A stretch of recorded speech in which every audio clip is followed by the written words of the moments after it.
Pace bene, masih di mea culpa. Saya tidak tahu apakah para culprit pernah mendengar nama Oscar Romero. Oscar Anulfo Romero, seorang uskup di El Salvador, menjadi martir. Dia ditembak oleh seorang pembunuh bayaran tepat ketika dia merayakan perayaan Ekaristi dan sedang memegang komuni suci. Bahkan katanya darah terkena ke komuni suci itu, dan jubah yang dipakai berdarah-darah juga.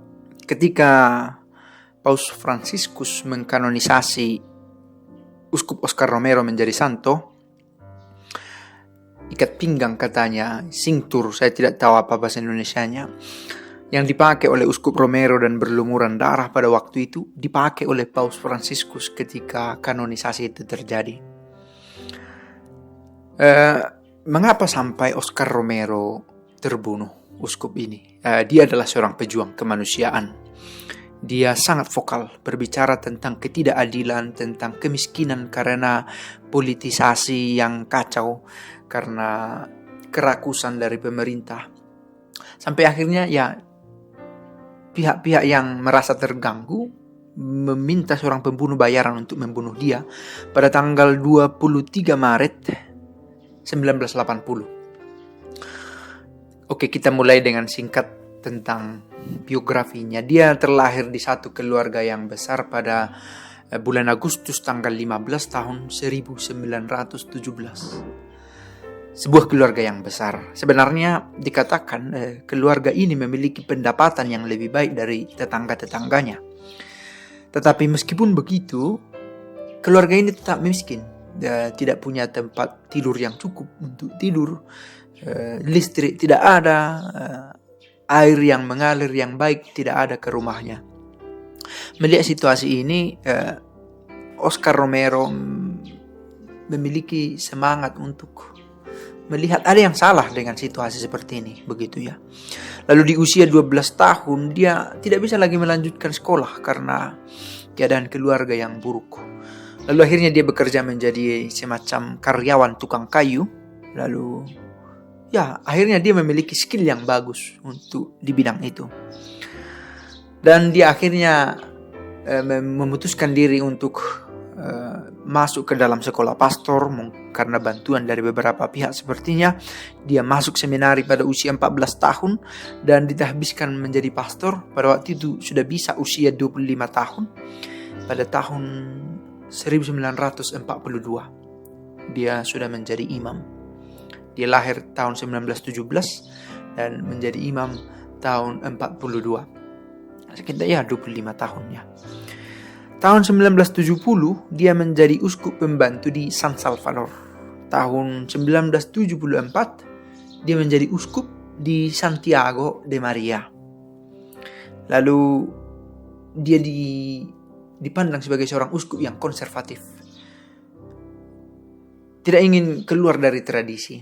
Sangat kuat. Dia sangat mendukung hierarki yang sungguh membawa kekuatan kepada gereja. Dan dia tidak nyaman dengan perbuatan-perbuatan para politisi, pemimpin politik yang mengintervensi gereja atau membuat ketidakadilan di masyarakat. Dia memberi perhatian yang sangat istimewa kepada orang-orang yang miskin. Dia pernah membantu keluarga yang kelaparan. Dia berpikir begini, memang perlu membantu orang yang lapar, berbuat kasih kasus per kasus. Tetapi dia pikir itu tidak cukup. Kita harus bekerja sama dengan pemerintahan supaya kemiskinan ini bisa dientaskan, bukan kasus demi kasus, tetapi dari atas bisa dibuat kendali yang bagus sehingga kelaparan, kemiskinan, ketiadaan listrik dan air bisa diatasi secara masif, terstruktur, sistematis, bukan kasus demi kasus diatasi sedemikian rupa. Dia punya sahabat namanya Pastor Rutilio Grande yang juga memiliki perhatian yang istimewa kepada kasus-kasus ketidakadilan. Ketidakadilan apa yang terjadi itu dia pemerintahan yang bobrok di El Salvador pada waktu itu. banyak orang dibunuh secara tidak adil oleh pemerintah. Biarawan-biarawati, para pastor, suster juga dibunuh secara tidak adil, dan karena vokal untuk melawan ketidakadilan. Dan uskup ini sangat terganggu dengan itu, begitu ya. Lalu pada suatu hari dia mengatakan, saya meminta dengan sangat, begitu katanya ya. Di dalam nama Tuhan saya meminta dengan sangat, kalian semua para pemimpin itu, hentikanlah represi semacam ini, hentikan kekerasan, hentikan ketidakadilan ini. Tolong, kalian tahu apa yang kalian lakukan, jangan lakukan lagi. Dan dia mengatakan ini secara publiknya dengan menggunakan perannya sebagai uskup agung. Kemudian dia menjadi uskup agung pada tahun 77. Lalu dia menyuarakan itu, supaya pemerintah dan orang-orang yang tidak adil menghentikan ketidakadilan. Dia vokal, dia lewat dari tugasnya yang hanya menyangkut urusan teologis ritualistik, tapi dia masuk ke dalam sistem kemasyarakatan. Dia mau mengintervensi pemerintah yang bobrok. Ya, seperti dikatakan di sini, sebagaimana para pelaku kemanusiaan lainnya biasanya ada perbuatan tidak adil, dan memang demikian.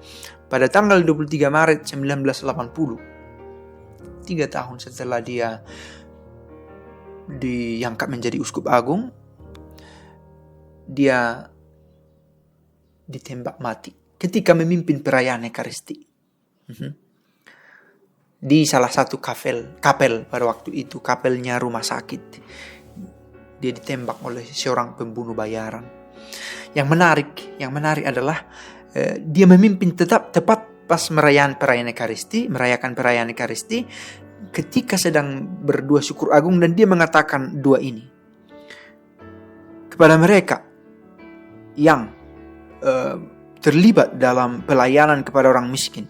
Kita berdoa kepada mereka dalam cinta akan Yesus Kristus, akan seperti roti dan anggur ini, kurang lebih seperti itu, yang dipersembahkan sebagaimana Kristus sendiri sudah dikurbankan untuk keselamatan manusia. Demikian juga orang-orang yang melakukan tindakan kemanusiaan berkorban untuk kemanusiaan, untuk orang-orang yang miskin. Mereka akan meninggal juga dalam luka karena pelayanannya. Dan setelah mengatakan itu, tak lama kemudian dia ditembak mati oleh seorang pembunuh bayaran yang turun dari mobil di depan kapel itu, dengan santai masuk ke dalam gereja, mengacungkan senjatanya dan menembak Uskup Oscar Romero. Akhirnya dia diangkat menjadi seorang kudus,